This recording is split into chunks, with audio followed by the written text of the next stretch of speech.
Hello Cancers! Welcome to Like a Tarot. Alamin muna natin ang situation, ang next na mangyayari, at saka advice. At saka sa huli, kukuha ko ng additional cards kung ano pa yung masasabi ng mga tarot cards. Para sa mga bagong viewers, ang reading na ito ay timeless reading, general reading at guide po lamang.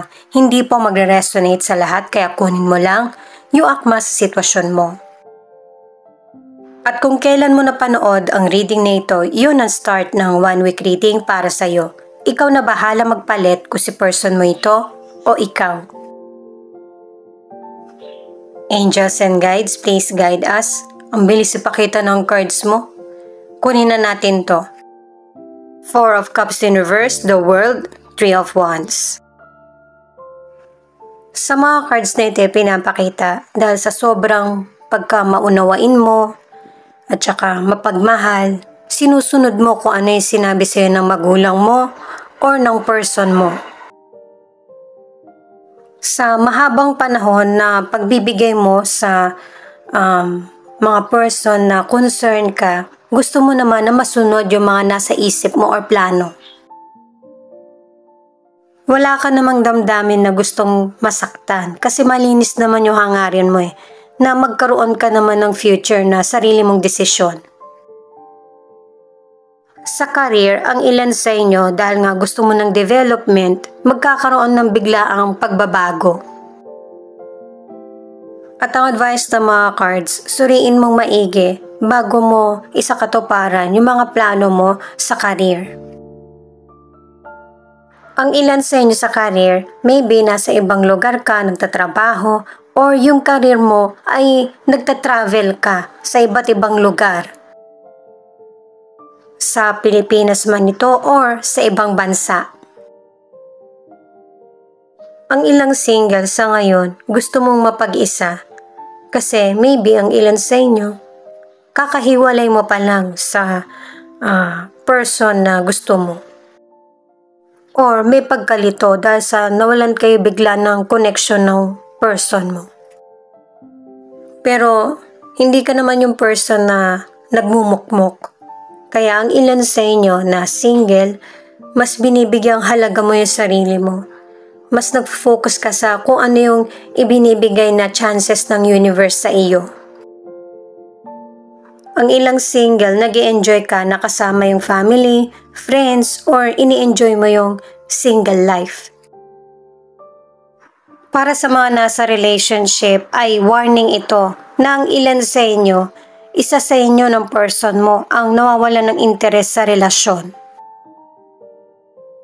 Kasi ang ilan sa inyo mas nagpo-focus ka sa responsibilidad.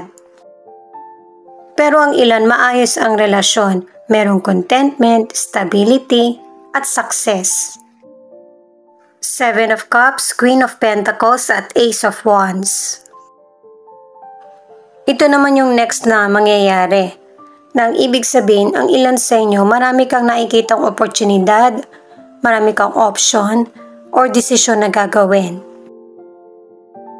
Na magbibigay sa'yo ng tagumpay at saka kalayaan.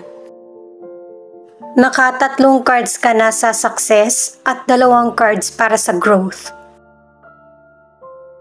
Sa financial, maraming oportunidad or paraan para magkaroon ka ng malaking kita. Sa financial, ang ilan sa inyo, kahit maganda yung kita mo at practical ka, huwag kang masyadong maging kampante sa mga bagay na gusto mong simulan. Tutukan mo ito. Kasi yung masagana at saka stable na pamumuhay, lalo na pagpatungkol sa financial, ay mula sa iyo. Ang ilan sa inyo sa relationship, naka-2 cards ka na hindi ka happy sa relationship niyo ng person mo. At sa mga single, kung gusto mo mag-start ng relasyon, kailangan mo mag-decide kung anong klaseng partner ba ang tingin mo babagay sa iyo. Kailangan mo itong malaman para hindi na mangyayari yung abandonment or bigla na lang walang connection. Kasi itong mga cards mo ipinapakita na kung noon hindi maayos ang relasyon mo para sa mga single, ngayon magiging successful na may chance na magkaroon ng relasyong muli. Dalawang cards na yung nagsasabi niyan. At dalawang cards din para sa pagsuri sa kung ano yung kailangan sa relasyon. Para naman sa ilan na nasa relationship, mas lalong tumitibay yung relasyon nyo ng person mo. Patuloy ang connection sa relationship at yung pagmamahalan nyo ay wagas. Marami kayong pinagdaanan ng person mo na masasakit na experience pero nalagpasan nyo ito. Kasi pareho nyong ipinaparamdam na malayo man o malapit, nandyan kayong dalawa para sa isa't isa. At ang advice naman para sa mga nasa relationship, ang ilan kasi sa inyo, nakatatlong cards ka na nagiging matamlay ang relasyon. At ang advice ng mga cards ay kailangan ibalik yung excitement sa relationship. Mas bigyang priority ang relasyon at saka ang connection. Ito naman yung advice ng mystical cards para sa mga Cancers. Pure intention. Ang ibig sabihin nito ay sundin mo kung ano yung gusto or nais ng puso mo para sa ikakabuti mo at ng lahat. Temptation. Lahat tayo nagkakaroon ng ganito na may mga unhealthy habit na hindi nakakabuti sa buhay natin. Yung temptation sa financial, sa love, kailangan natin tong malagpasan. Nature's signs. Maybe, binibigyan ka na ng mga pahiwatig na kailangan mo ring i-enjoy ang buhay mo at huwag magpaka-focus sa mga material na bagay. Kasi hindi naman natin napapansin yung mga maling nagagawa natin hanggat walang nakakapuna. Ang ilan siguro hindi na sinasabi sa iyo.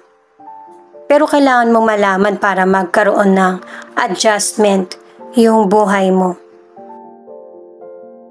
Alamin naman natin ngayon kung ano ang advice. Ten of Wands, Page of Pentacles, Page of Swords. Inuulit lang yung cards natin na ang ilan sa inyo, ikaw talaga yung solong responsable sa kung ano man yung kailangan sa financial ng family. May kapaguran at saka pinipilit mo talaga yung sarili mo na matapos yung mga gawain mo. Ang advice ng mga cards ay isipin mo kung ano ba talaga yung gusto mong success sa buhay. Pwede mo naman simulan sa maliit at lawakan yung tagumpay na nasa isip. At ang advice ng mga cards, buuin mo sa isip mo yung mga gusto mong mangyari or plano sa buhay. At ang advice ng mga cards, kung meron ka mang gustong sabihin sa family or sa person mo, huwag kang patangay sa emosyon. Maging makatwiran. Sa health, ang advice ng mga cards ay bigyan mo ng atensyon yung physical at mental health mo. Ang ilang Cancers, ano man ang edad mo, ay healthy ka talaga. Ang ilan naman sa inyo, kung meron kang sakit, malalagpasan mo ito. Magkakaroon ng oportunidad para mag-heal. Ang ilan sa inyo na nasa relationship, ikaw talaga yung kumikilos para magkaroon ng magandang future ang relasyon nyo. Pero yung partner mo, wala. Kailangan kasi ng teamwork sa relasyon, kaya ang ilan sa inyo, nagkakaroon ng problem kasi yun yung kakulangan. Pero syempre, iba-iba kayo ng sitwasyon. Kaya kapag ready na yung person mo na makatulong sa'yo, gagawin naman niya yan. Kaya importante yung communication, hindi pwedeng sinasarili mo lang yung nasa isip mo. At saka ang ilan sa inyo na nasa relationship, loyal ka at saka mapagkakatiwalaan. Sa ilang single, gusto mo muna ng katahimikan, nakadalawang cards ka na komportable ka sa buhay na meron ka ngayon. Tatlong cards na kasi nagsasabi na happy ka sa situation mo at saka sa career at financial. Ang ilan na nasa relationship, ikaw talaga yung nagpupursige na mag-work ang relasyon. Kaya isipin mo mabuti kung dapat bang manatili sa relasyon or i-let go na lang ito. Alamin naman natin kung ano ang additional cards ng mga Cancers. Kung ano pa yung masasabi. Ayan, Three of Pentacles. Pang-apat na card mo na to na sinasabi na kailangan yung bang magkaroon ng pagsusuri at saka reflection sa kung ano talaga yung gusto mong baguhin or mangyari sa buhay mo. At itong Four of Wands,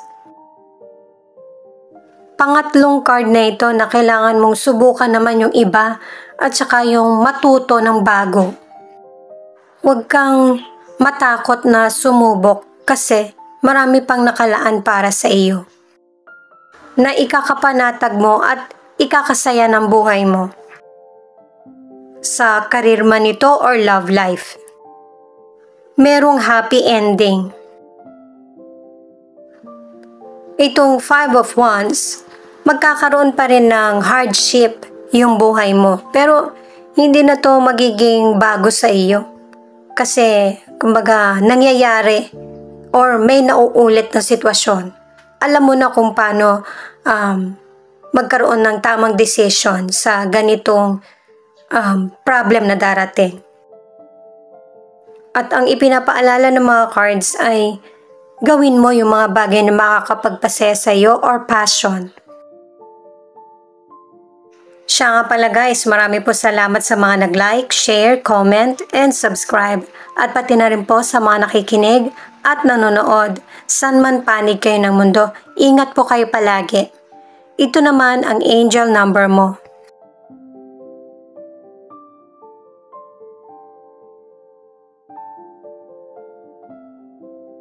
444. Listen to what someone might be saying to you.